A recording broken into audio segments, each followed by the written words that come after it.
Hello sa inyong lahat. Sa video na to ay sasagutin ko ang katanungan ni Food Explorer 886. Hello ma'am, pa-share naman po paano sila nakapunta diyan at ano po ang mga kaparaanan nila. Salamat ma'am, inspiring po na makapunta diyan. Nag-comment siya doon sa video noong sahod reveal ng mga kaibigan ko nung kumain kami sa shabu-shabu. Ito ay matagal ko na silang gusto sanang isama sa mga videos ko, kaya lang nahihiya sila na maging guest sa aking YouTube. That time ay pumayag na sila. Yun nga, na-surprise sila doon sa aking katanungan kasi hindi nila inaasahan na sahod ang itatanong ko. Sa mga gustong makalam, ang mga kaibigan ko na yan, kaming lahat, ay nanggaling sa Taiwan. Kami ay nagtrabaho sa isang company doon. Ito yung Greatech Electronics. Ito ay nasa Chunan. Kung sino sa inyo ang nasa Taiwan, alam kung saan yung Chunan. Then, maliban sa akin, lahat sila ay nag-apply sila from Taiwan. May mga agency silang na-applyan doon sa Taiwan, nag-apply. Bali kaming lahat, ang in-applyan namin ay papunta muna ng Poland, then pagdating ng Poland, saka kami lumipat dito sa Spain. Sa mga hindi pa nakakaalam, ang Poland kasi ay isang Schengen countries, which is, pag may visa ka ng Poland, ay pwede kang lumipat or mag-jump dito sa Spain.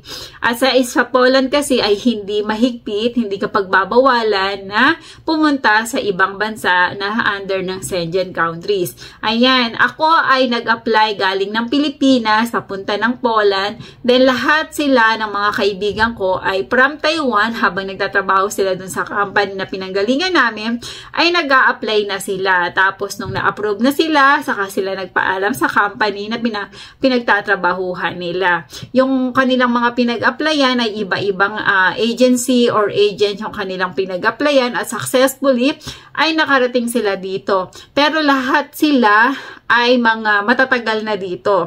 Kaming 5 ay may mga papel na, then yung 5 ay nagpa-process na ng kanilang para magkaroon na rin sila ng resident dito sa Espanya. Kasi yung narinig nyo naman kung gaano na sila katagal, 2 years and 3 months na yung pinakang mababa. Yung isa kasi namin kasamahan doon ay friend lang ng friend namin, which is hindi siya from Taiwan. Kaya siya lang yung naiiba doon. At siya lang din yung pinakang bago kasi buwan pa lang siya. Then, the rest ay halos nag-aasikaso na sila ng kanilang mga documents at magkakaroon na rin sila ng legality dito sa Espanya. Kaya kung sino sa inyo ang mga nasa iba't ibang bansa, alamin nyo kung anong bansa na under ng Schengen countries ang pwede nyong applyan. Siguro may mga malalaman kayo na agency kung saang lugar kayo naroroon na nagpapaalis papunta ng halimbawa ay Hungary, Czech Republic, Croatia, or kung saan man yung mga bansa na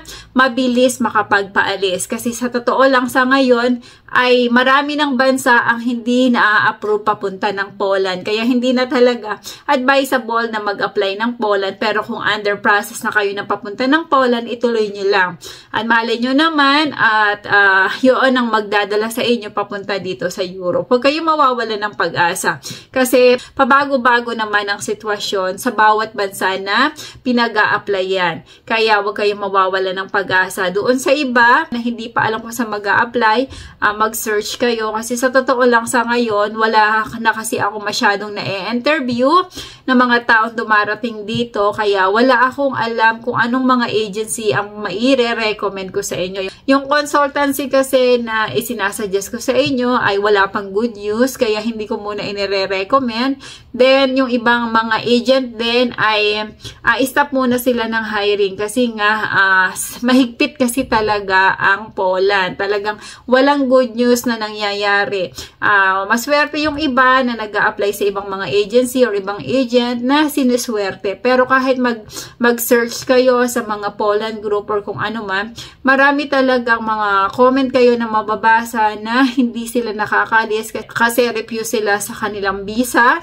Tapos yung iba ay nahihirapan kumuha ng slot para makapag-process ng visa nila. Yung iba naman, natatagalan, dumating ang kanilang working permit o kaya naman may working permit nga, kaya lang wala talagang schedule na makuha. Yun namang mga babasa nyo sa mga comment regarding papunta ng Poland. Kaya ang sinasuggest ko sa inyo, mag-apply kayo sa mga bansa na in demand ngayon. Kasi pag naroon naman na kayo sa bansa na yon, gawin nyo lang kung ano yung kailangan na mag-stay kayo doon. Then pag pwede na, as long as may visa pa kayo, o kaya ay meron na kayong ID doon sa bansa na yon, ay safe naman kayo makakalipat sa bansang gusto nyong puntahan.